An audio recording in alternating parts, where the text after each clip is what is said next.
Halo teman-teman semua, apa kabar? Di video kali ini kita akan memulai belajar ya, memahami struktur dan juga tag-tag apa saja yang bisa kita gunakan di dalam HTML. Baik, untuk yang pertama silakan teman-teman buka Explorer-nya dan di sini kita akan membuat folder ya untuk menyimpan file HTML kita. Saya akan buat di desktop. Silakan teman-teman buka Explorer-nya, kemudian bisa buat folder terserah namanya. Di sini saya akan menggunakan namanya HTML. Kemudian buka VS Code-nya ya. Nah, kemudian setelah terbuka, teman-teman di sini yang pertama adalah kita buka dulu folder yang kita buat tadi ya, ada di desktop. Kemudian HTML, di sini kita select folder. Nah, setelah terbuka, langkah pertama kita buat file dulu ya. Kita biasakan membuat file pertama itu dengan nama index.html ya, extension dari HTML, index.html. Kemudian sini kita close. Nah, dalam membuat struktur HTML, kita langsung bisa menuliskan kalau di VS Code dengan cara seperti ini ya. Ini salah satu keunggulan dalam menggunakan kode editor VS Code ini. Kita dengan cara menulis tanda seru seperti ini, kita bisa langsung ketika kita enter ya, tuh itu langsung di generate oleh VS Code-nya. Dan di sini lebih menariknya lagi, ada ini ya, ada semacam apa ya, suggest dari kode editornya. Ketika kita menggunakan tanda seru ini, maka yang akan keluar adalah yang ini ya. Keren banget. Itu salah satu keuntungan kita menggunakan Visual Studio Code. Oke, kita langsung saja enter di sini. Nah, ini adalah struktur HTML yang telah kita buat. Saya akan jelaskan satu persatu ya, di mana sebelumnya kita membahas bahwa di dalam HTML itu ada yang namanya tag. Nah, tag itu diawali dengan tanda yang seperti ini ya,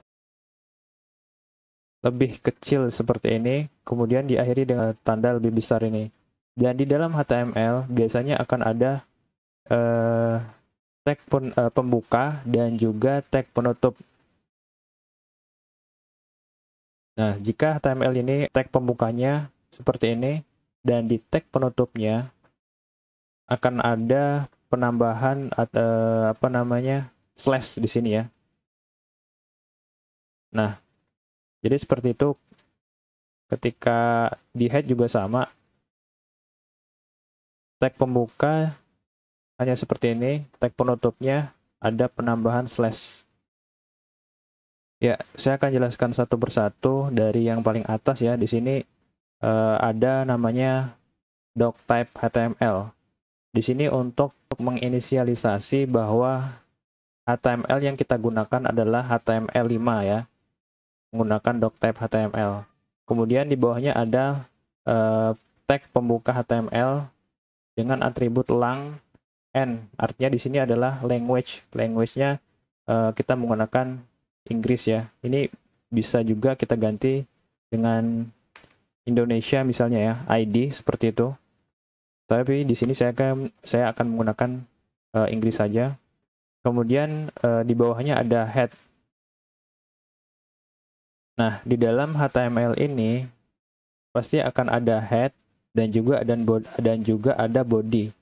Apa saja sih yang bisa terdapat di dalam head dan juga body begitu ya.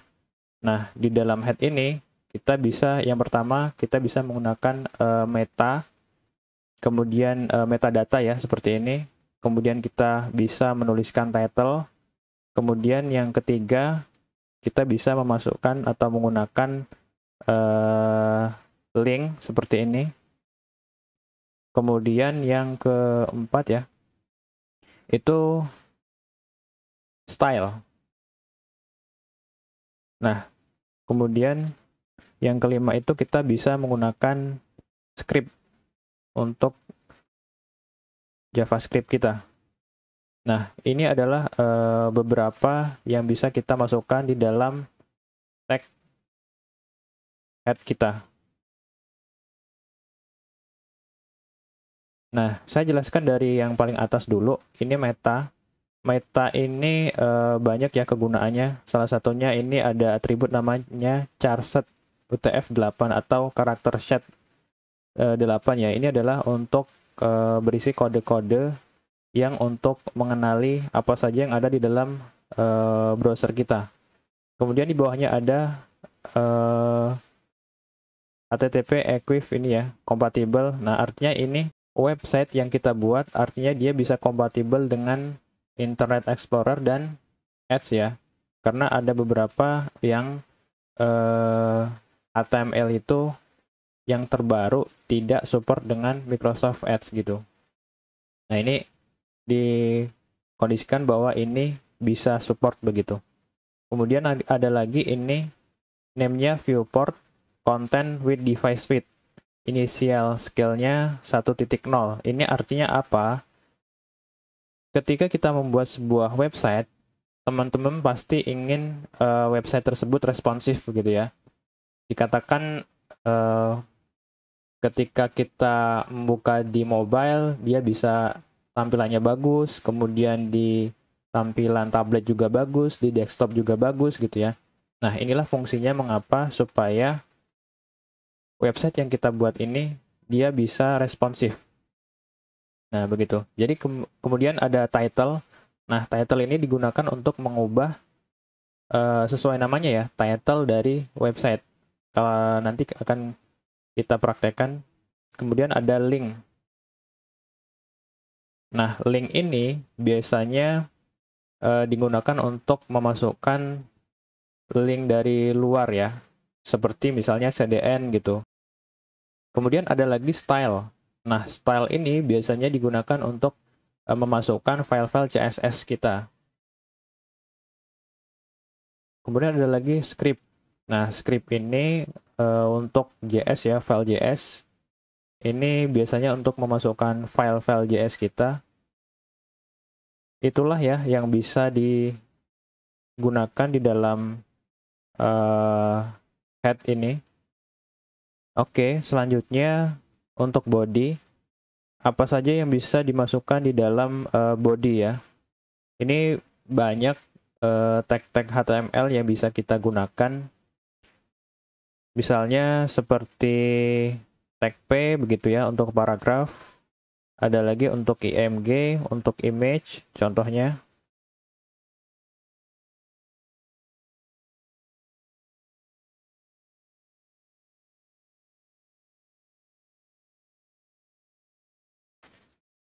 Seperti ini. Kemudian kita bisa memasukkan sama dengan yang di tag head ini ya.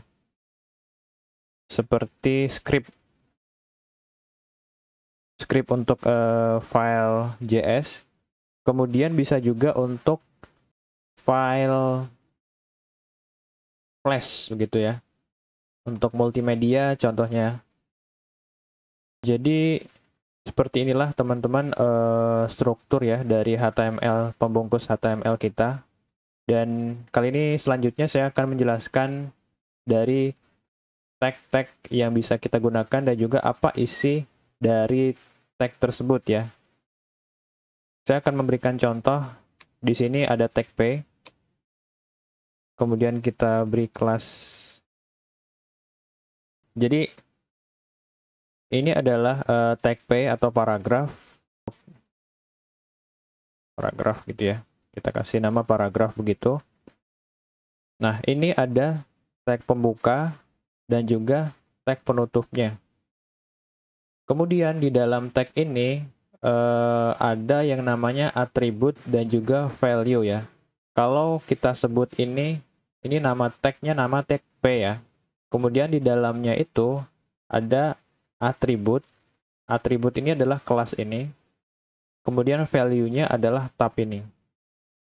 Nah, atribut ini bisa kita berikan lebih dari satu di dalam sebuah tag HTML. Contohnya, kita berikan ID. ID-nya juga misalnya ini harus unik. Contohnya kita kasih nama paragraf ya. Paragraf seperti itu. Kemudian ada lagi, misalnya kita ingin menggunakan selain kelas, ada namanya lagi tab index misalnya begitu, atau satu begitu.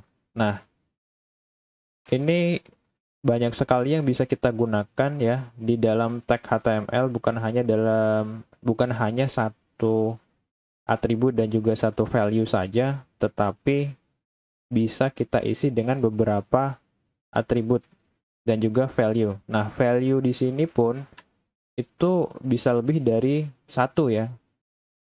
Kita kasih section, bisa kita kasih nama section 1 gitu. Nah, ini boleh seperti itu. Jadi diingat-ingat ya teman-teman, ini adalah namanya tag. Ini kita sebut dengan tag. Kemudian di dalam tag HTML itu ada atribut, ada properti yang namanya kelas. Kemudian ini disebut value. Value ini bisa lebih dari satu ya untuk kelas. Kemudian untuk paragraf biasanya dia unik, artinya tidak bisa sama dengan yang lain karena dia akan bentrok nanti ya. Oke, setelah kita buat seperti ini, tentu saja kita ingin mengetahui hasilnya ya. Kita ada beberapa cara ya.